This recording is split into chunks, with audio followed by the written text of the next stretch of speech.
Olá, seja muito bem-vindo a mais uma live do canal Adelphos. É muito bom ter você por aqui. Fazia algum tempo que a gente não gravava assim com certa regularidade, mas agora isso vai mudar, viu? Vai mudar porque daqui para frente você vai ver toda semana um assunto novo, uma live nova para abençoar você. Aliás, agora é segunda-feira, o nosso dia de live. Mudou um pouquinho. Segunda-feira à noite, pode contar que sempre vai ter uma live nova esperando por você.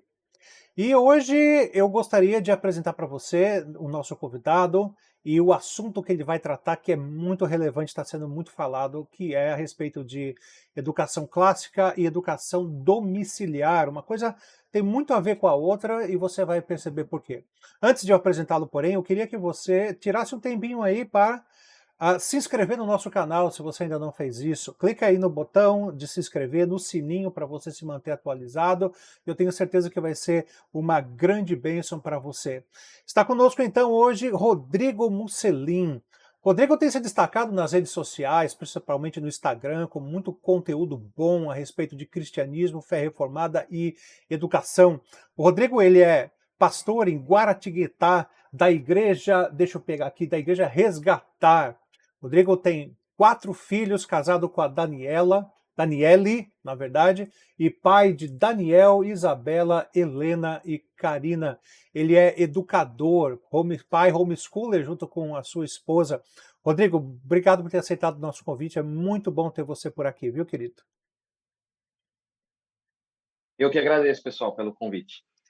Bom, o assunto da live é educação clássica. Eu acho que a gente podia começar por aí, não é? O que é educação clássica, Rodrigo? Como que a gente poderia definir isso?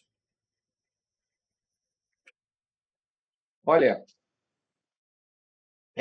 depende da vertente que você for pegar. Se você pegar aí um pessoal, talvez católico, enfim, outros segmentos, eles possam talvez até remeter aos gregos, né? Em primeiro lugar, vamos falar da educação clássica vindo lá dos gregos. Eu vou começar por aí. Para mim, começa com Israel, mas vou começar por aqui. No período chamado de pré-socrático, que começa a realmente surgir a filosofia na Grécia, pelo menos como a gente conhece hoje. E muitos vão falar que Tales de Mileto seria o pai ali fundador dessa maneira de filosofar. Porque até antes desses homens surgirem, Tales, Pitágoras, como que as pessoas interpretavam a realidade? De maneira mística. Os deuses, todos eles, por meio dos deuses, eles então interpretavam as realidades. Assim, por meio de mitos, eles tentavam compreender o mundo, obviamente de uma maneira irracional. E aí, a partir desses caras começa a surgir o que é chamado de filosofia. Tales, por exemplo, vai dizer, olha, o mundo veio da água. E eles, ou seja, eles começam a especular, como por exemplo, Kenny, que tem um livro excelente, em 4 volumes sobre história da filosofia. Ele vai dizer isso, olha, esses caras eles ainda não são filósofos, porque eles estão especulando. Eles ainda não têm aqueles padrões que Sócrates, Sócrates, Platão, Aristóteles vão elaborar por meio de raciocínio lógico para tentar interpretar a realidade. E aí, enfim, a história vai se desenvolvendo, chega em Sócrates, Platão e Aristóteles, mais precisamente até em Aristóteles, e esses caras começam a tentar explicar a realidade. E é de Aristóteles que vai sair, inclusive, o que a gente conhece até hoje como método científico. Já nele já estava isso. Então, Platão, no livro O Banquete, ele vai resumir o que seria aí a ideia filosófica. No livro O Banquete, para Platão, amor seria o desejo pela sabedoria. Tanto é que a palavra filosofia é isso, amor pela sabedoria. No livro A República, ele vai desenvolver a ideia de justiça. O que é justiça? O que é verdade? Aquela tríade, né? A verdade, beleza, bondade, né? Enfim. Então, seria isso, a busca pela verdade. Platão estava inserido num contexto em que havia os sofistas. Os sofistas eram um tipo de gente que não estava nem aí para nada. Um sofista, naquela época, a sociedade ateniense era uma espécie de democracia, de república ali, alguma coisa nesse sentido. Então, quando alguém podia ser denunciado e essa pessoa deveria ir à praça para ser julgada. E ali, muitas dessas pessoas não conseguiam se defender. Contratavam, então, esses sofistas, que eram uma espécie de advogado. E o que esse sofista fazia? Esse sofista era um cara que era bom de lábia, só isso. O sofista podia, por exemplo, defender que a grama é rosa se um cliente dele precisasse que a grama fosse rosa para que ele se safasse, e no instante seguinte, esse sofista podia defender que a grama é verde, se outro cliente, assim por bem, achasse que era melhor para ele. Ou seja, não tinha ideia. É assim que você define advogado, rapaz. Aí complicou o negócio. Eu nunca vi uma definição tão precisa quanto essa. É bronca. Aqui agora.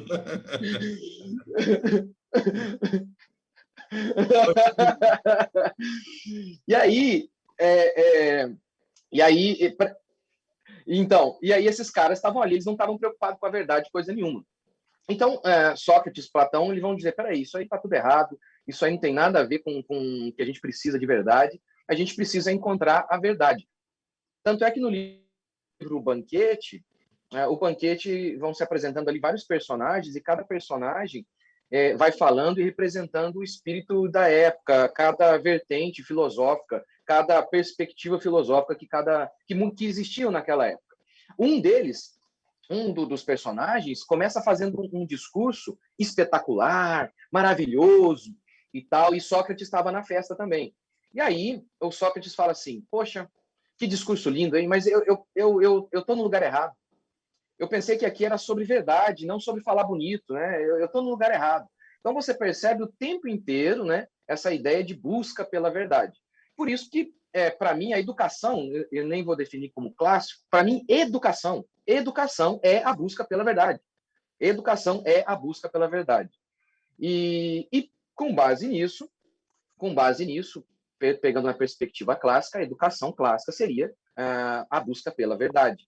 Não, então, um método. Claro, a gente acredita que existam métodos, a gente acredita que exista um método clássico, mas antes disso, como a própria Susan Bauer, no seu livro Mente Treinada, fala, olha, educação clássica não é, por exemplo, colocar o latim ou a lógica necessariamente no seu currículo.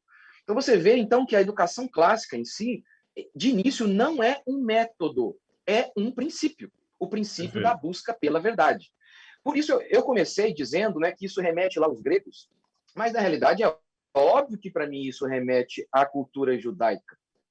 Em todos os sentidos, mesmo porque, primeiro, se tudo que é clássico tem a ver com aquela ideia de que o tempo é tão bom e verdadeiro que o tempo não pode se sobrepor a isso. Por exemplo, uma música de Beethoven, porque é clássica, porque passou o tempo e continua falando conosco hoje. Diferentemente de essas músicas aí da Caneta Azul. Vocês conheceram aí nos Estados Unidos? Caneta Azul, azul, caneta. Vocês ouviram essa? Ouvi. O cara ficou famoso. Infelizmente, Eu fui protegido. Não, eu acho que eu tomei a vacina, fui protegido dessa praga aí. Charles é músico, viu, Rodrigo? Então, o Samuel explicou bem, olha, ele falou assim, fez sucesso estrondoso por um mês. Por quê? Porque é ruim. Porque é ruim não se sustenta. Então, a ideia de clássico, né? Ou seja, quanto mais antigo e mais se mantém mais clássico, não há nada mais antigo, então, nesse sentido aí, do que o judaísmo, a cultura da busca pela verdade. Tanto é que o Decálogo, que é a base sobre o qual toda a moralidade é estabelecida e toda a sociedade se mantém, o Decálogo começa assim, primeiro mandamento. Tem que adorar a Deus e não outros deuses. Por quê? Porque os outros deuses são uma mentira. Você tem que adorar a Deus, porque Deus, Jeová, é a verdade. Então, a base de todo o Decálogo é a afirmação de que Deus é a verdade, e isso vai se resumir em encarnar em Jesus Cristo. Diferentemente de como hoje as pessoas testemunham, né? O desenvolvimento e o progresso da fé cristã se deu porque eles alegavam, nós falamos a verdade. E podemos provar isso. Ora, a nossa própria fé cristã, ela é baseada, apesar de nós não conseguirmos, de maneira racional, explicar totalmente a nossa fé, mas é possível, por meio da razão, explicar que a nossa fé é a verdade. Por meio de lógica, por meio da razão. Como assim? Ora, os discípulos, eles saíram dizendo que eles eram testemunhas. No meio evangélico, não sei como é que é aí nos Estados Unidos, mas aqui no Brasil, é comum você convidar alguém para dar um testemunho. E aí, o que é testemunho para eles, né? Testemunho é, olha, a minha vida estava assim, depois que eu me converti, a minha vida se tornou assado. E é claro que acreditamos no que Deus fez na vida dessas pessoas, mas a palavra testemunho mesmo, a palavra o verbo testemunhar, remetia a outra coisa, é um termo jurídico. E era esse o sentido que os apóstolos usavam. Eles diziam, nós o vimos morto na sexta-feira e nós o vimos ressurreto no domingo. Ele foi confirmando, por meio de sua vida e suas práticas, todas aquelas profecias do Antigo Testamento. Todas elas se cumpriram na pessoa de Jesus Cristo. Todas elas. E aí, olha que coisa. A fé cristã, eu estou falando tudo isso para falar sobre clássico, que clássico é a busca pela verdade. Por isso que, para mim, está centrado na fé cristã, está centrado lá no judaísmo e, posteriormente, na fé cristã. Os apóstolos saíram dizendo, então, que viram Jesus morto na sexta, ressurreto no domingo, e que Jesus Cristo cumpriu todos os requisitos exigidos pelo Antigo Testamento para provar que ele era o Messias, nascido da Virgem. Ô, Rodrigo, só um detalhezinho, creio que é elucidativo no que você acabou de falar sobre testemunho, que você disse corretamente que é um termo jurídico, e juridicamente falando, um testemunho não é aceito se você fizer acerca de si mesmo. Então, a ideia que se tem de testemunho hoje em dia é notadamente distorcida. Notadamente distorcida. Ótimo. Então, aí aqueles homens, como eles saem? Como que a fé cristã é fundada? Em que base? Mais uma vez, uma base racional da verdade. Que verdade? Ora, aqueles homens saíram testemunhando, alegando, olha, nós o vimos morto na sexta e ressurreto no domingo. Ok. Todos esses homens, todos eles foram torturados e morreram das maneiras mais terríveis possíveis. Pois bem, hoje nós alegamos que nós cremos em Jesus. E com base em quê? No testemunho desses homens. E por que o testemunho desses homens é válido, como Samuel disse aí? Veja bem, faz sentido dizer, puxa, esses caras, eles mentiram. Nossa, mas ninguém mente para perder tudo. Eles perderam tudo. Tudo. E a gente tem, na história, relatos históricos, é um fato histórico que Jesus, como homem, personagem histórico, existiu. Tácito, Flávio Joséfo, Plínio, o jovem. Tácito, por exemplo, o historiador romano, vai citar o cristianismo e esses discípulos de maneira pejorativa, dizendo, olha, essa praga, essa peste, tem se espalhado por todos os lados. E ele vai chamar de superstição. Que superstição? Eles, então, Tácito vai testemunhar o seguinte, Jesus Cristo morreu sob Pôncio Pilatos, ele confirma isso. Isso é um evento histórico, Tácito confirma. Aí Tácito vai dizer, então, que a crença desses discípulos de que Jesus ressuscitou, isso é uma superstição. Mas Tácito aqui está dando para nós um elemento histórico. Um homem que era contrário à fé cristã, olha o peso desse testemunho, num tribunal. É um cara que odeia a fé cristã, que está descendo a bolacha na fé cristã. E esse cara diz, Jesus, como personagem histórico, existiu. Agora, o que esses discípulos disseram, que Jesus ressuscitou, é uma superstição. Pois bem, só que aí, como a gente historicamente tem definido durante 2000 anos, o que a gente alega? Veja bem, faz sentido para você que esses homens mentiram? Eles perderam tudo, eles viram muitas de suas esposas sendo violadas, seus filhos sendo decapitados na frente deles. Não faz sentido algum alegar que eles mentiram. Ninguém mente para perder tudo. A gente mente para se safar. Ah, mas a fé islâmica, eles também pautam sua fé com base no testemunho desses muçulmanos que morrem pela fé. Opa, mas há uma diferença enorme. Os muçulmanos que metem uma bomba no peito e se explodem, eles creem na fé de Maomé. Maomé que diz ter visto alguma coisa. Não foi assim com os discípulos. Eles viram, eles alegaram que viram. Portanto, só restam duas alternativas. Ou eles mentiram, ou eles estavam falando a verdade. E aí, diante deste tribunal, por meio de lógica e razão, eu questiono vocês. Qual a resposta mais lógica para aqueles homens terem alegado, perdido tudo, sido torturados, perdido seus familiares, por fim, terem sido mortos? E mesmo assim, eles mantinham o testemunho. Nós o vimos ser na sexta morto e ressurreto no domingo. Isso é razão? Isso é lógica?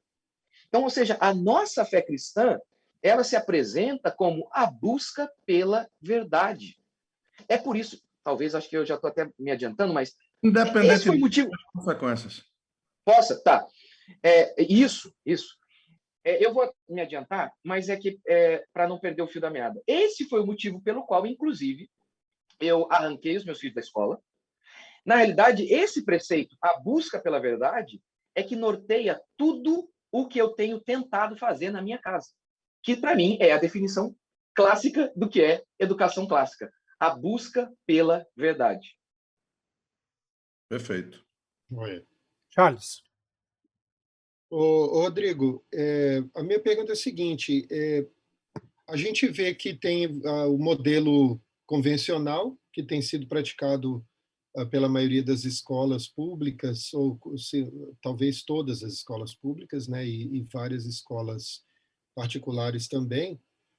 E qual que seria a diferença básica entre a educação clássica e a educação convencional adotada pela maioria das escolas hoje? Acho que a primeira já seria que a educação convencional não está preocupada em buscar a verdade. Mas, enfim, até entre os gregos, né? Entre os gregos não havia essa separação das matérias como você vê hoje, né? Tanto é que, por exemplo, os filósofos ali, eles viam os conhecimentos como interligados, totalmente interligados. Agora, na escola, não.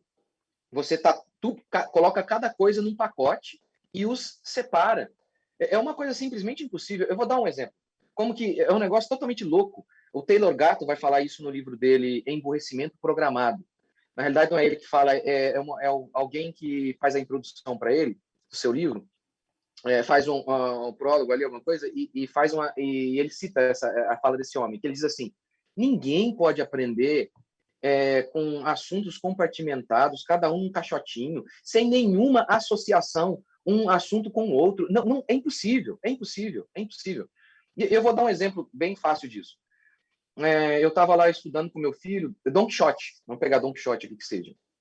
E aí, é um livro de ficção, mas como que eu falo, por exemplo, para o meu filho sobre ficção, sobre todos os elementos que estão acontecendo ali, mesmo que seja estritamente mais ficcional, que eu não ensine para ele um pouquinho sobre o sistema feudal? É meio complicado. Como que eu vou falar para ele o que é o Don Quixote sem eu explicar um pouquinho de história do que era a cavalaria, o que significava a cavalaria? Porque o Don Quixote é isso, né? Ele diz: eu, a partir de hoje, sou um cavaleiro. Então, para você compreender, eu preciso explicar um pouquinho de história, eu preciso explicar outros elementos que talvez alguém vai dizer: olha, isso não se relaciona, não é o assunto que imediatamente se liga a Don Quixote. Não tem como. Outras matérias estão ligadas e são imprescindíveis para que ele possa compreender aquele assunto ali. Então, ou então, você está lá estudando. Eu lembro, uma vez eu estava pregando na minha igreja sobre João Batista, o texto bíblico falando que João Batista ele pregava às margens do Rio Jordão. E, ok, eu estou pregando aquilo ali, e o texto bíblico diz que toda a Judéia, Samaria, gente de tudo que é lado vinha ouvir João Batista. Então, meu assunto é totalmente teológico, mas eu queria mostrar para as pessoas da minha igreja o quanto que aquilo ali foi um avivamento, né? Foi uma coisa espetacular. E o que eu tive que fazer para mostrar isso? Peguei um mapa, taquei um mapa lá na igreja e mostrei a distância percorrida que muitas pessoas tinham que fazer para ir ouvir João Batista. Eu falei, olha aqui, olha a distância. Então, eu tive que mostrar geografia, tive que fazer os cálculos pegando o mapa, ensiná-los a calcular, para então mostrar a dimensão do que foi aquilo. E, inclusive, fiz várias aplicações do tipo: meu amigo, você está a 10 quilômetros da igreja, você chega aqui, tem cadeira, ar-condicionado, e você disse que não deu para vir porque tinha chuva. Esse povo andava dias para ouvir João Batista. Mais uma vez aqui, é porque tinha desejo da verdade. Né? O tempo inteiro eu vou falar disso, porque para mim é a definição clássica do que é uma educação clássica, a busca pela verdade. Enfim, então você vê, eu estou falando sobre um assunto totalmente teológico, mas tive que pegar um pouquinho de geografia para que eles pudessem entender a teologia. Então, eu acho que seria uma coisa. Tem uma coisa Pode muito falar, interessante, assim, que, na verdade, nós três aqui estamos experimentando a educação clássica na prática. Eu já, há alguns anos, quem começou com isso foi o Samuel. Quando o Samuel chegou aqui nos Estados Unidos, em 2015, os filhos dele já foram estudar numa escola cujo sistema é educação clássica. E aí, alguns anos depois, em 2017, eu comecei com a educação clássica também com os meus filhos e tal. E eu, assim, uma das diferenças que eu percebo, principalmente assim, é que na educação clássica os meus filhos aprendem a aprender. Eles aprendem a pensar, eles aprendem a pesquisar, a investigar as coisas e a tirar conclusões por eles mesmos. Eles não se tornam apenas receptáculos, né, daquilo que as pessoas vão trazer de conhecimento, e aí eles tocam aquilo ali e acabou e pronto. Não, ele trabalha, ele, é como você falou, né, ele interliga as informações, relaciona, ele aprende a pensar a respeito das coisas, né? Eu acho que isso é uma diferença muito grande. Quer dizer, a educação clássica ela prepara líderes, né, mais do que preparar cidadãos. Ô Charles, Oi. eu tive assim, a primeira vez que isso deu um soco na minha cara foi quando, no culto doméstico, a gente estava falando sobre Daniel, né? Estava expondo para os filhos aqui o livro de Daniel, e quando Judá, ainda pequenininho, ouviu o nome Nabucodonosor, ele imediatamente linkou ao período histórico da história do mundo. Ou seja, esse link do que está acontecendo na Bíblia, né, com o que se ensina na história mundial, isso é fantástico. Coisa que eu, pastor, às vezes passava por cima, não tive essa mesma preparação que eles estão tendo, graças a Deus por isso. Passava por cima. Na hora que ele ouviu um nome que se conectava com algo que ele aprendeu na história, ele conseguiu fazer um link extraordinário. Então, essa interligação realmente é fantástica.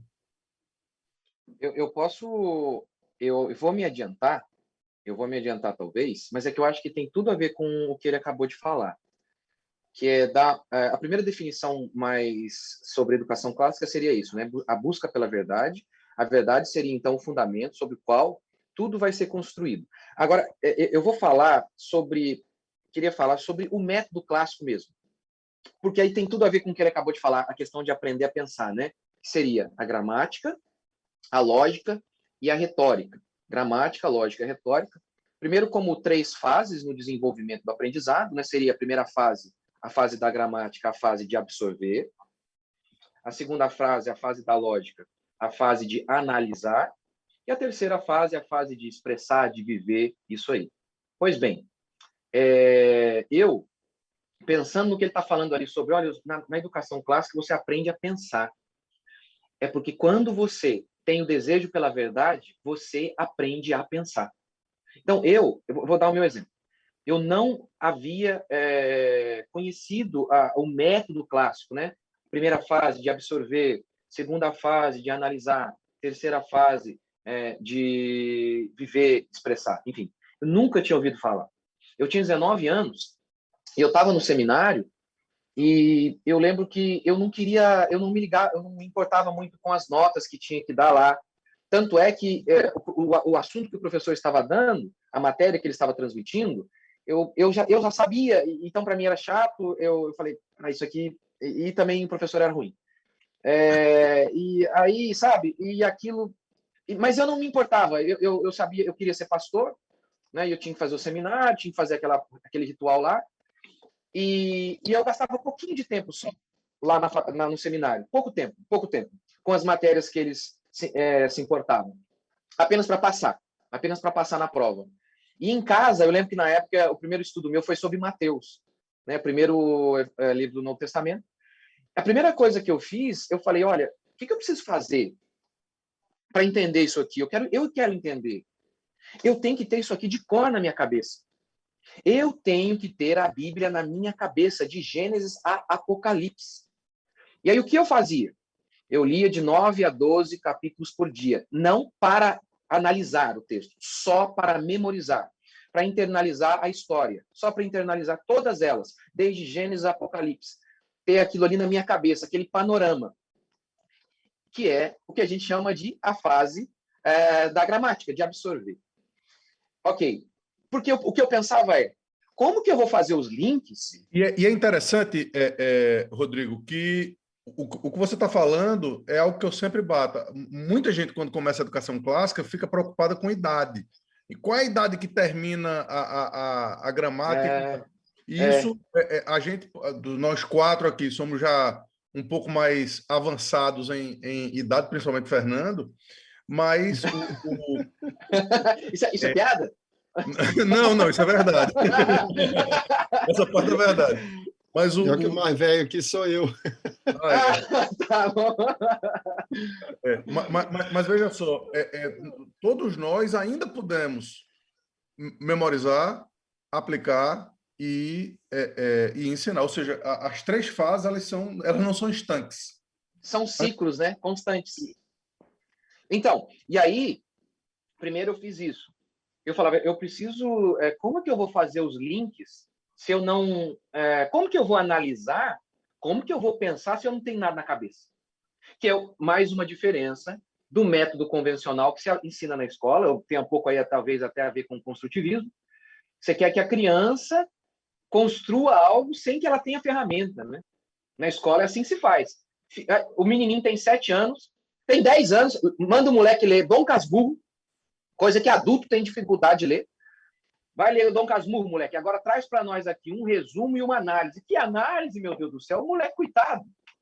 Então, assim, o cara não tem nada na cabeça, nada ainda, e você quer que ele pense. Mas ele não tem nada na cabeça ainda. Como que ele pode pensar sem ter nada na cabeça? Então, a primeira coisa que eu fiz foi isso. Aí, tendo isso na minha cabeça, aí um dia, estou lá, é um exemplo mais simples possível, mas estou lá lendo João Batista. João Batista aponta para Jesus e diz, eis o Cordeiro. Na hora eu fiz o link. Na hora. Nossa, o Cordeiro do Antigo Testamento é Jesus. Na hora, Hebreus, aquilo lá era sombra. Todos aqueles cordeiros, aqueles rituais, eles eram uma profecia sobre Jesus Cristo, que se cumpre em Jesus Cristo. Então, esse link, né? E aí, a terceira fase, eu tenho que viver isso. Por quê? Porque isso aqui é a verdade. Mais uma vez, a gente voltando à ideia de verdade. É o que o irmão ali disse, o pastor disse. A gente consegue pensar. Por quê? Por que a gente consegue pensar? Porque quem está na ideia de educação clássica é porque deseja a verdade. Ele não quer engolir qualquer coisa. Ele quer saber, isso é real? Isso é verdade? Deixa eu analisar se isso é verdade. Mas se você não tem nem base para isso, como que você faz? Então, é por isso que, na minha opinião, em se tratando... eu até escrevi isso recentemente. Para mim, só existe educação clássica. Não existe outra coisa.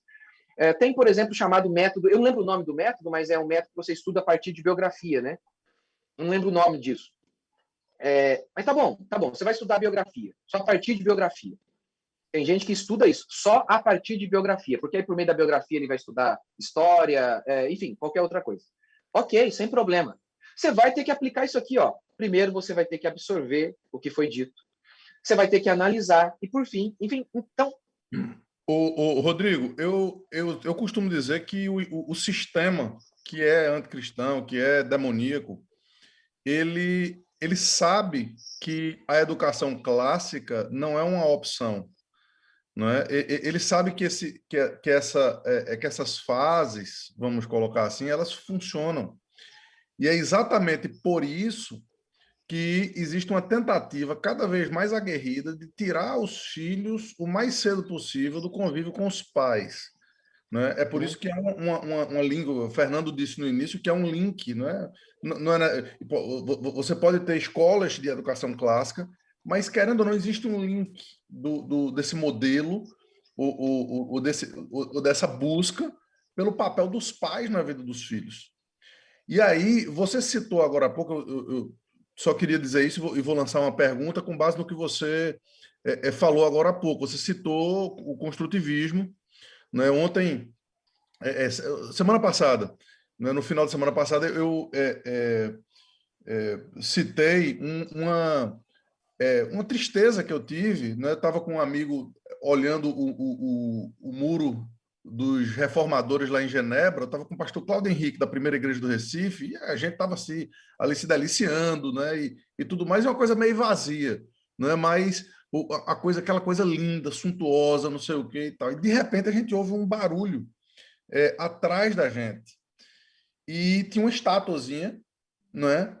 E um monte de gente indo tirar foto e falando sobre aquela estátua que estava lá, os reformadores olhando, né, e aquela estátua ali, ninguém nem dando bola para os reformadores, e todo mundo ao redor daquela estátua. Na frente dos reformadores ali em Genebra, eles colocaram uma estátua de Jean Piaget. Um negócio que parece um sacrilégio. Nossa. Parece um sacrilégio. Então, a filosofia socioconstrutivista estabelecida por Piaget, Charles tocou nela, ela virou assim a moda na educação, principalmente no Brasil, por muito tempo. Né? Como a gente pode ensinar os pais ou gritar no ouvido dos pais que a educação clássica é superior a qualquer coisa que o construtivismo possa oferecer?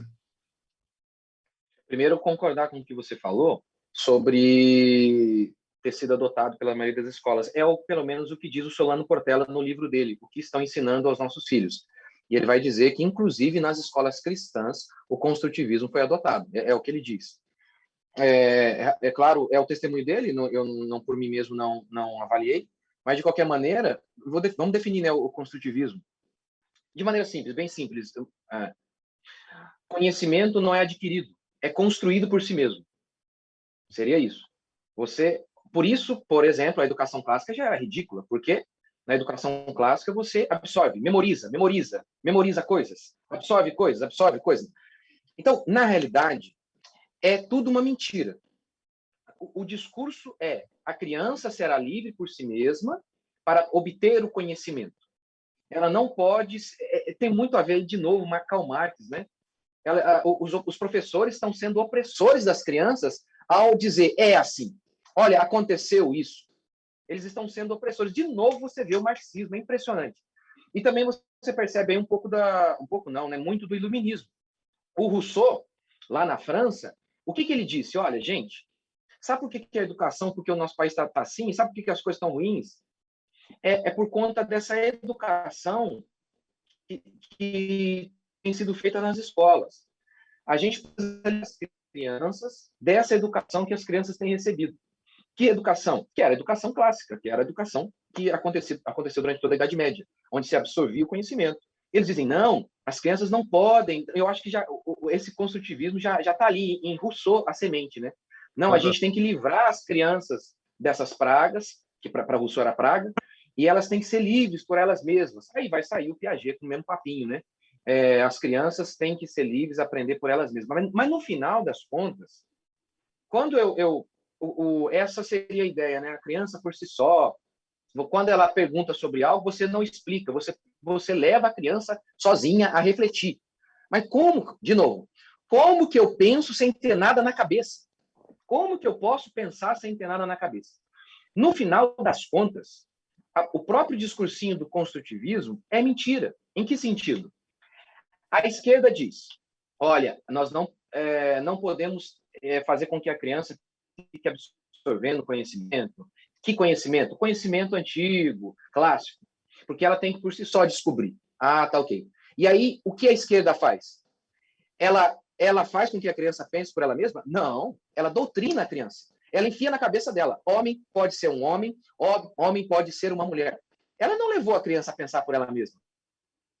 Ela doutrinou essa criança. Ela doutrinou. Então, no final das contas, o discurso construtivista é só discurso para rejeitar a educação clássica, rejeitar a verdade e enfiar sim na cabeça das crianças a mentira que eles creem. Exatamente. É o que eu disse o sistema conhece que a coisa funciona. Nós precisamos, então, tirá-los do sistema. Não tem outra solução. Na verdade, é exatamente isso, né? É um discurso para impedir que haja a educação dentro do lar, né?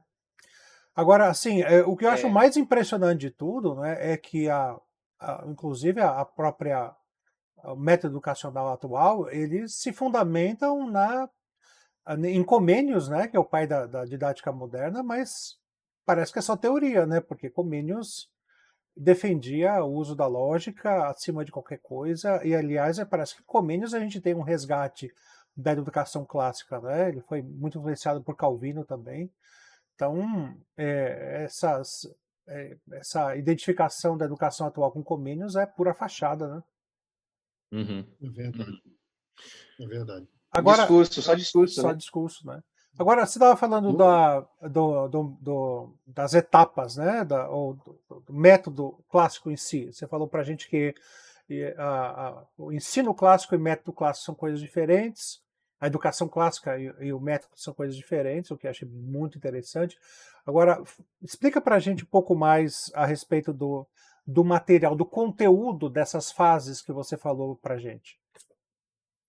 Ok.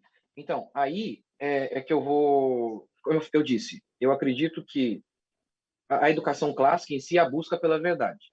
Agora, o método clássico, na minha opinião, é o que o melhor se adequa a essa busca pela verdade.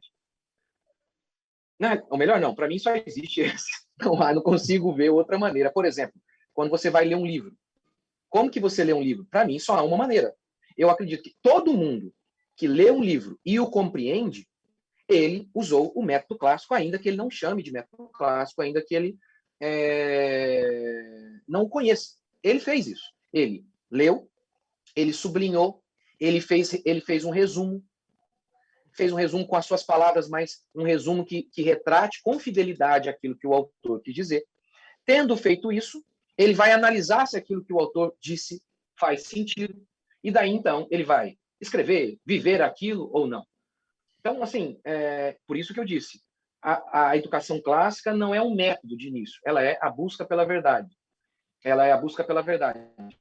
E, Agora, na minha opinião, esse método clássico... não, sim, não, recentemente foi traduzido para o português o Trivium, né? Eu não sei se o Quadrivium já foi, o Trivium tenho certeza. Os dois já foram? Qual é o uso disso dentro da educação clássica? Qual é a importância do Trivium, Quadrivium, o que é isso e qual é a importância disso no processo do método de educação na educação clássica? Você tinha falado também sobre o conteúdo, Isso, exatamente. Uhum. Então tá. Então, como eu disse, como eu acredito que a busca pela verdade e esse método de absorver, analisar e expressar, ou fases do aprendizado, como no caso da Susan Bauer, como que ela aplica isso? A Susan Bauer vai aplicar assim. Olha, o método clássico seria mais ou menos assim. Dos 5 aos 10 anos, a criança estaria na fase gramatical, ou seja, mais preocupada em absorver conteúdo.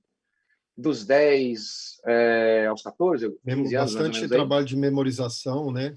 Isso. Não, aí eu digo, nessa primeira fase, bastante memorização. Vai memorizar. Isso. E isso é muito fácil para criança, né? O Davi, aqui com 10 anos de idade, memorizou livros inteiros, um negócio impressionante, assim, né? Exatamente. Mas, desculpa, pode continuar. Não, e você... Não, você falou com... tanto que nos parece mais lógico e uma dedução óbvia da realidade, a constatação de que a criança tem essa fase de memorização, é você notar que elas decoram tudo. Então, por que não ensiná-las a memorizar as coisas se você percebe que elas são uma esponja? Rodrigo, elas aprendem a falar nesse método. Elas aprendem a falar porque elas repetem. Exato. Fala Exato, é verdade. Ainda que não entendam, né? De início. Mas, exato. Exatamente. Então, pegando aí, por exemplo, a fase que você está falando sobre... A gente falando sobre a fase gramatical. Eu estava lendo para minha filha de 4 anos, eu estava lendo um conto de fadas aqui. E aí, meu filho mais velho falou, pai, mas a Isabela não sabe essa palavra ainda. Eu falei, eu sei, mas como que ela vai saber se ela nunca ouvir? Ela tem que ouvir. Ainda que ela não entenda, deixa ela ouvir. Deixe que ela ouça. Perfeito. Deixe que ela ouça. Parece Romanos 10. Como ouvirão, não há quem pregue. Não, e como que funciona assim? Como que a esquerda também fez para me doutrinar, por exemplo?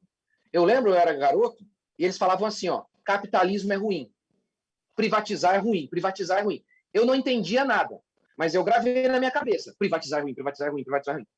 Lá na frente, para falar a verdade, eles nem me levaram à fase de análise. Claro que não me levaram, porque se levasse, eu ia ver que aquilo era absurdo. Mas colocaram na minha cabeça, ó, memorizar é ruim, memorizar é ruim. É o que a gente faz com o nosso filho. Desculpa, capitalismo é ruim, privatizar é ruim. Privatizar é ruim.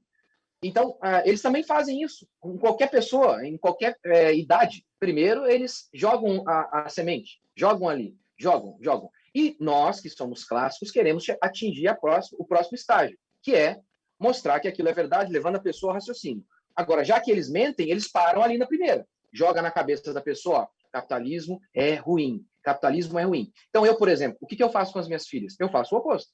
Desde pequenininho. Socialismo é do capeta, do diabo. A esquerda é anticristã. Ela entende isso? Desde pequenininho. Desde pequenininho. Eu inculco isso. Eu coloco isso. Ela entende? Não. O meu filho, desde pequenininho, eu falava. Ele, de vez em quando, ele ouvia. Pai, o cara falou ali Karl Marx. Quem é Karl Marx? Eu falei, é o anticristo, filho. É o anticristo. Karl Marx é o anticristo. Karl Marx é o anticristo. Ô, Rodrigo, aqui, você vê como a gente está praticamente no oásis aqui na Flórida. O governador da Flórida, umas 3 semanas atrás, obrigou, tá passando a lei, eu não sei como é que funciona isso. Eu sei que ele falou no discurso dele que vai ser obrigatório nas escolas ensinar o socialismo como mal. O socialismo como evil, foi a palavra que ele usou. Exatamente. Eu estava não sei se vocês conhecem, aqui no Brasil, o projeto Escola Sem Partido. Já ouviram falar? Já ouvimos. Tá. Eu estava um dia, né, não existe escola sem partido. Ou seja, vamos falar assim, escola sem uma premissa. Não existe. Neutralidade. Não existe. É uma coisa que não existe. Não existe. Então, o professor que está com a mente totalmente cativa dessa visão aí, não adianta você vir com uma determinação de cima para baixo, entende? Ele vai continuar doutrinando as crianças do mesmo jeito. É muito complicado isso aí, né? Não, e a questão da neutralidade, a escola sem partido, na realidade, seria isso, escola neutra. Mas não tem como. Eu estava no dia, na reunião, fizeram uma reunião, um simpósio, sei lá o quê, e aí eu esqueci o nome dele, Miguel, alguma coisa assim. Ele que idealizou, né, a Escola Sem Partido, e eu fiz a pergunta para ele. Falei, tá bom, você quer uma escola sem partido? Explica para mim, assim. Primeiro que eu falei para ele assim, ó, primeiro, obrigado, porque só de você ter feito carinha lá com a camisa do Lula lá, do Che Guevara, dizendo, nós não doutrinamos ninguém, já valeu a pena. Né? Já valeu a pena você mexer com esses caras, já fiquei feliz. Mas, explica para mim, como que, por exemplo, eu vou ensinar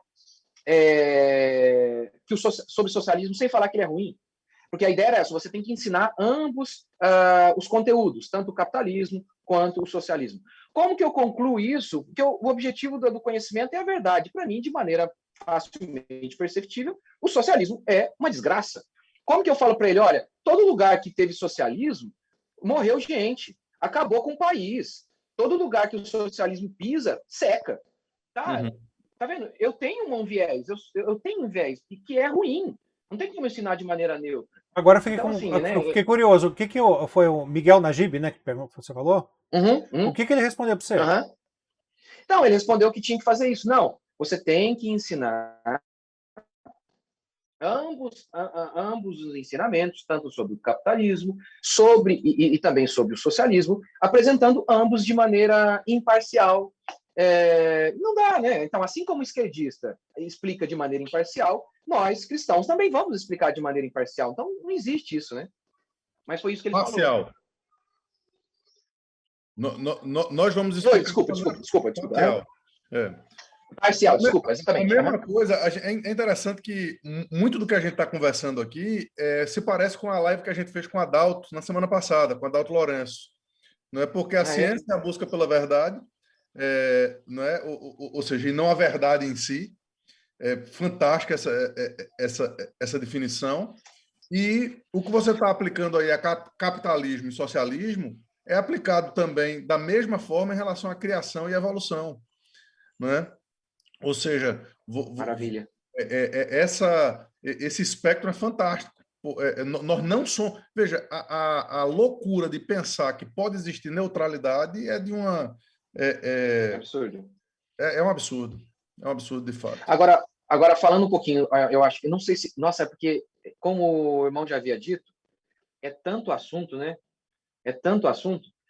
Eu não sei, eu não respondi, eu acho que nem 10% do que ele perguntou, porque a gente vai se desenvolvendo. Não, é a questão da. A gente estava falando sobre aquelas fases, né? A gramática, que a criança É, ela aprende a definir aham, as coisas, aham. né? Ela memoriza muito, ela guarda muita informação. Aí você ia começar a falar sobre a outra frase, quando eu interrompi você, estraguei tudo. Não, estragou nada, que isso, muito, foi demais, foi demais. E aí a segunda fase, que é a fase da análise, você só pode analisar se você tiver algo sobre o qual você se assenta, você pensar em cima do nada, no vazio. Mas eu queria falar uma outra coisa aqui, que a Susan Bauer, ela fala, que é o seguinte, primeiro da questão dos ciclos. Esses ciclos se repetem, e você, é uma dica, ela diz assim, olha, por exemplo, você começa lendo a Ilíada, numa versão mais simples, e aí você para o seu filho, no caso, né? Pega uma versãozinha bem simples. No começo, na realidade, talvez você nem vai falar para o seu filho ler, você vai ler para ele, é o que eu faço muito com os meus filhos. Eu leio para eles essas coisas, eu conto para eles. Foi o que eu fiz com meu filho, é o que eu tenho feito com a minha filha. Muitas vezes eu contava as histórias para eles. O Dom Quixote, por exemplo, é assim. Então, o Dom Quixote, por exemplo, a gente está aqui há 5 anos no Dom Quixote. A gente está aqui há anos no Dom Quixote. Então, essa ideia do ciclo, né? Você pega algo lá. Fiz isso com a Bíblia também, essa ideia do ciclo. Sem nunca nem ter lido a Susan Bauer, eu também fiz no ciclo. Que ciclo? Eu peguei, quando meu filho foi alfabetizado, não, deixa eu dar um passo atrás. Antes de meu filho ser alfabetizado, ele tinha lá a Bíbliazinha dele ilustrada, imagens, e eu contava para ele, olha filho, olha como é que foi a criação, sem que ele entendesse nada. Quando ele foi alfabetizado, aí eu peguei uma Bíblia em quadrinhos, um mangá, né? Mangá. Aí ele leu. Vendo que ele estava com o domínio da linguagem bem desenvolvido, da escrita, da interpretação de texto, aí então passei para ele, para que ele pudesse ler a Bíblia. E a Bíblia mesmo, não nem a NVI, não, na versão revista atualizada. Eu mesmo uso aqui a Almeida século XXI, que eu acho um pouquinho mais simples e muito boa, mas na minha igreja. Mas em casa, a gente gosta muito da revista atualizada. Na realidade, eu uso as duas, né? Na igreja também acaba usando as duas. Mas a Bíblia na versão revista e atualizada. E é essa que ele lia. A partir, eu acho que, se eu não me engano, 9 anos. Porque aí também tem muito da sensação de você perceber o nível do seu próprio filho também. Você perceber, puxa, deixa eu ver, como que ele está? Então, por isso que assim, a Susan Bauer vai dar aí, é mais ou menos um mapa para a gente se guiar. Mas no final das contas, o mapa é você, pai. A sua percepção de ver o seu filho. Que nível ele está? É o caso do meu filho. Eu percebi. Uma vez eu tinha dado para ele ler Capitão América. Porque eu pensei simples, né? Só que aí, nazismo, muitos termos que ele não conhecia. O que eu fiz? Dei um passo atrás. Ficou guardadinho ali o Capitão América. Mais à frente, aí eu dei para ele. Filho, agora acho que você dá conta. Vê, lê. O que você acha? E aí, pai, tô tendo dificuldade só isso, isso e isso. Falei, ótimo. Então você está conseguindo ler. Tendo um pouquinho de dificuldade, todo mundo tem, qualquer tipo de leitura. A gente também tem. Quando você está lendo algo, para pelo menos, não para entretenimento, mas para que você se desenvolva, sempre você tem que ler no mesmo jeito que faz um homem que está praticando musculação. Você não pode levantar uma carga que é impossível, mas você também não pode levantar uma carga que é muito leve, aí você não se desenvolve. Então tem que ter um pouquinho de esforço. Então eu falei, então você está dando conta. Então, esse é um elemento aí da educação clássica. Então, essa ideia de ciclos. Você passa pelos mesmos lugares várias vezes em níveis mais avançados. Né? Acho que seria isso, não sei se vocês concordam. Eu acho interessante demais, interessante demais. Agora, vê só, Rodrigo, a gente tá. A conversa está muito boa, está voando o tempo aqui. E eu ainda queria trazer para você o assunto que está sendo talvez o grande dilema dos nossos dias. Né? A gente está conversando isso é tudo muito bonito, muito massa. Entretanto, a gente está indo contra um Estado que está dizendo vocês não podem fazer isso, vocês têm que seguir tal cartilha, vocês têm que seguir tal direcionamento, essa base curricular, etc. Ou seja, cada vez mais existe a perspectiva do Estado de que os filhos, e aliás isso foi dito, né, que os filhos não pertencem aos pais, pertencem ao Estado. Um ministro de Estado chegou ao ponto de dizer que, o ministro Fux, né, ele chegou ao ponto de dizer que os filhos precisam ser, pela escola, protegidos dos pais. Era a ideia de Rousseau. Era a ideia de Rousseau. Né? Era a ideia de Rousseau. Então, como essa educação centrada no Estado ameaça a saúde da família e da sociedade. Fala um pouco sobre isso. Olha, eu vou... Talvez eu estou desviando um pouquinho da sua pergunta, espero voltar nela. Peraí. Quando a gente fala sobre homeschooling, vocês aí, todos, alguém pratica homeschooling aí? Todos nós. Todos os três. Ah, todos. Justamente por conta dessa pressão do Estado, dizendo que não pode, não sei o que lá, muitas pessoas, quando eu falo sobre homeschooling, aí uma das perguntas iniciais é, mas pode? Mas pode? Aí eu, de novo, eu vou voltar no que é educação. Educação é a busca pela verdade. Custe o que custar. Olha, se vocês negarem, vocês terão o pescoço cortado, hein? Ah, então não vou colocar meu filho nesse plano de educação cristã aí não, porque ele pode morrer andando com esses cristãos. Então já começa por aí. Esse foi o motivo pelo qual eu tirei meu filho. Falei, não interessa. Na época, eu achava que eu ia ser preso. Eu passei uma semana com dor de barriga. Uma semana sem dormir. Eu nem sabia que tinha gente fazendo já em outro lugar. Eu falei, rapaz, estou inventando a roda aqui. Nem sabia, nem havia estudado movimento nenhum. Eu só concluí. Não dá, é um absurdo. Então, é claro que o objetivo deles é fazer essa pressão e afeta demais, como o Taylor Gatto vai falar no livro dele, Emburrecimento Coletivo, Emburrecimento Programado. A educação do Estado é a educação para o Estado. Então, afeta totalmente. Agora, educação... um parênteses aí, Rodrigo. Você já teve algum problema com justiça nesse sentido? Conselho tutelar já bateu na tua porta? Nunca. Assim? Não. Na minha igreja, a gente tem bastante gente fazendo. Nós somos em 4 igrejas resgatadas aqui na região, né? Nós somos em 4 igrejas, muita gente fazendo. Muita mesmo. Bastante gente mesmo. Nunca tivemos problemas. A gente teve 2 irmãos aqui que o conselho tutelar chegou a ir lá, mas não prosseguiu. E por exemplo, o promotor chegou a chamar a família foi, o promotor falou, você tem que colocar na escola. Ela ignorou e está fazendo até hoje. Claro, afinal de contas, o Estado consegue mesmo, né, vigiar todo mundo, então não consegue nada, então não tivemos problema nenhum. Não consegue cuidar de nada. Aqui, essa é a nossa realidade, né? Aqui nunca tivemos problema em 6 anos aí já praticando, graças a Deus. Mas ainda que tivesse, né? Assim, eu sei que é duro dizer isso, eu sei que ainda que tivesse. Mas os grandes movimentos que houve na história e que mudaram o mundo, eles foram à custa de alguns cabeças tiveram que rolar. Exatamente. Não, você está falando, eu acho que eu até escrevi algo sobre isso esses dias. Ou eu não sei se eu escrevi isso no meu Instagram ou se é no meu curso sobre homeschooling que eu estou preparando. A pessoa pergunta, nossa, eu vou esperar regularizar, ser legal para eu fazer. Talvez se você fizer isso aí, você nunca vai fazer, porque é justamente por meio de pessoas que encabeçam, que são contrárias a esse sistema opressor, que as coisas mudam. Rosa Parks, por exemplo, aí nos Estados Unidos, ela sentou e falou, não vou levantar daqui do assento. Era obrigatório, né? Entrasse um branco no ônibus. Ela deveria se levantar. Ela falou, não vou. Então, assim, se a gente aceita esses absurdos, eles vão se perpetuar. Então, e influencia totalmente na criação dos nossos filhos, porque, infelizmente, essa educação do Estado, ela é uma educação industrial. Totalmente industrial. Como assim? Ora, ela não forma indivíduos. Não forma indivíduos únicos. Porque não dá para formar indivíduos numa fábrica, que a escola é uma fábrica. Verdade. É uma fábrica. Então, ela destrói o indivíduo, essa educação do Estado, porque não dá para ser diferente. Como que vai fazer diferente um professor com 30 alunos? Não há outra maneira, a não ser padronizar tudo, o mesmo ensino para todo mundo.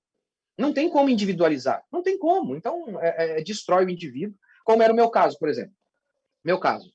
Eu sei que Platão falou que escreveu lá na sua academia, se você não entende de matemática, desvaloriza a matemática, não entre aqui.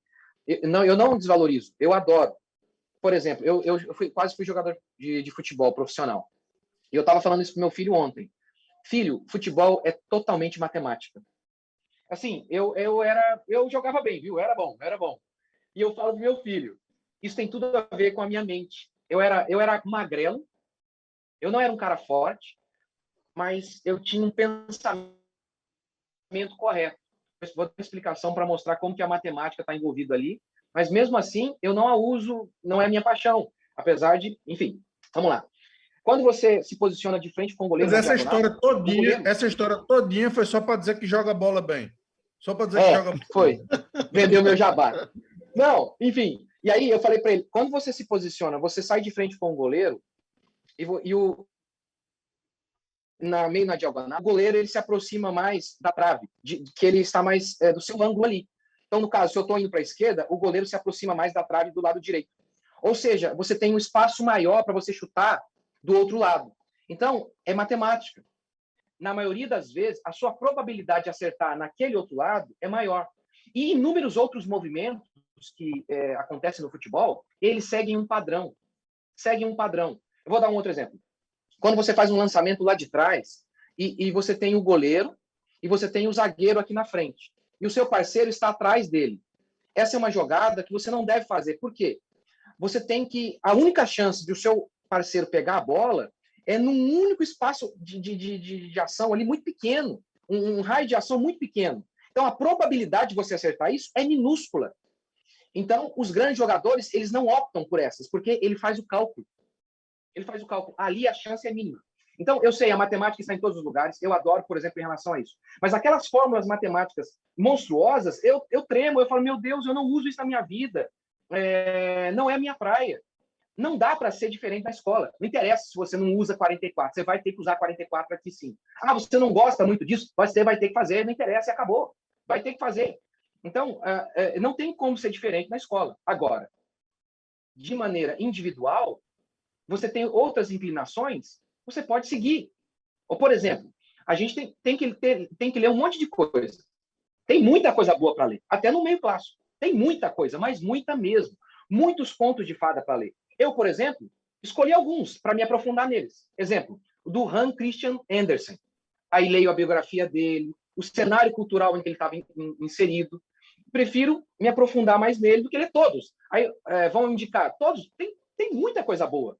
Tem muita coisa boa. Então, agora, não dá para fazer. Na escola é diferente. Não, você vai ter que seguir essa cartilha, acabou, pronto, final. Ô, Rodrigo, a gente já está partindo para os finalmente da nossa live aqui, infelizmente, que o assunto está muito bom. Mas temos aqui, com certeza, muitos pais e mães assistindo esse nosso bate-papo.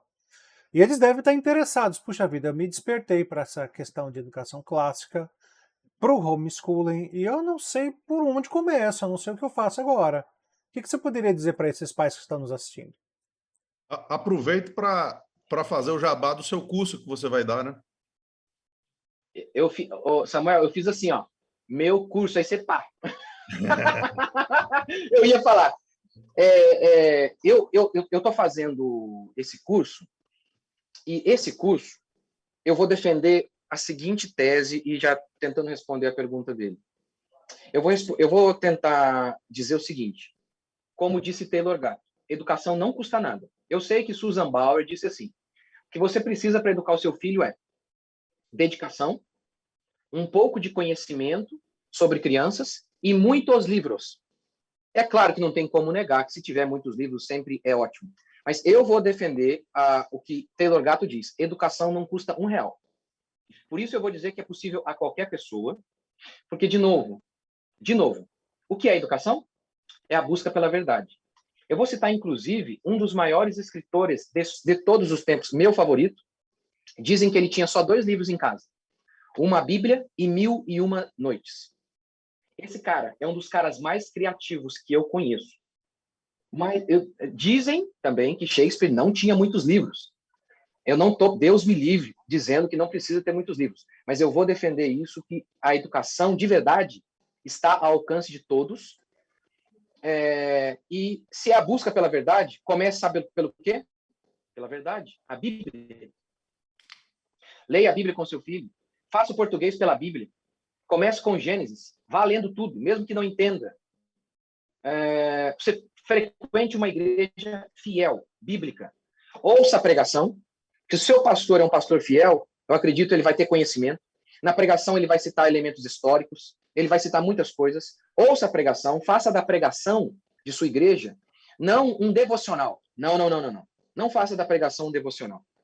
Faça dela a base da educação durante a semana. Se o professor falou, por exemplo, lá sobre sistema feudal, talvez você nunca ouviu falar. Pegue com seu filho isso. Ah, você ouviu lá, sistema feudal, o pastor falou. Deixa eu ver aqui o que tem isso aqui lá na internet. Então, que você precisa de uma internet e Bíblia. Quer começar? Comece assim. Tem aí uma internet, acho que é fundamental. Se não tiver, pega do vizinho. Pede para o vizinho. Se não tiver dinheiro, pede para o vizinho. Me dá, eu quero estudar, educar meu filho, não tem dinheiro, não tem internet. Me dá a sua internet. Pede para alguém. Pede, faz alguma coisa. Se vira, creia, ore para que o maná desça do céu.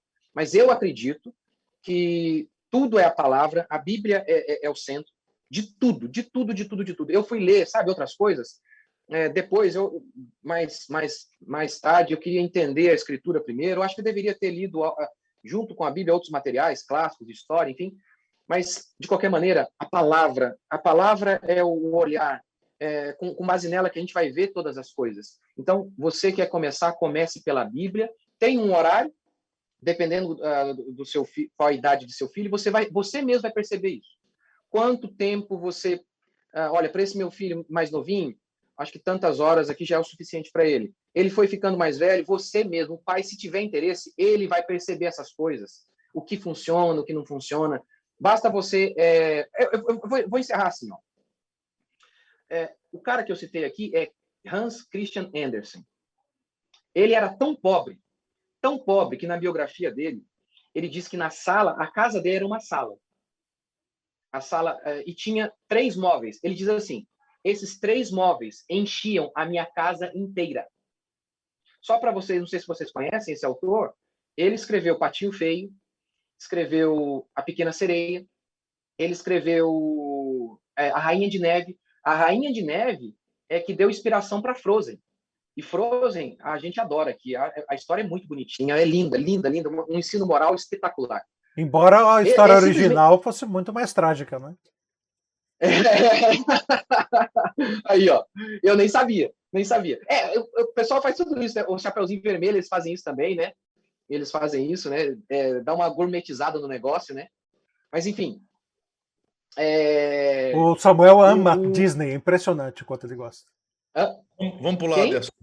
O Samuel.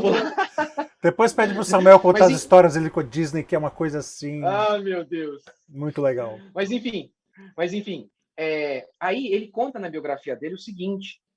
Ele conta que ele morava nessa casa, só tinha 3 móveis enchiam a casa inteira. E tinha uma cozinha minúscula que continha uma escada que dava para o telhado. Lá no telhado havia um baú com terra. Era a horta da família. E ele diz assim, essa horta floresce até hoje, na minha história, Rainha da Neve. Rainha da Neve, não é isso mesmo, né? Enfim. E aí ele conta uma coisa interessante. O pai dele era sapateiro. E se, em 1805, lá na Dinamarca, se hoje já é caro o livro, imagina naquela época.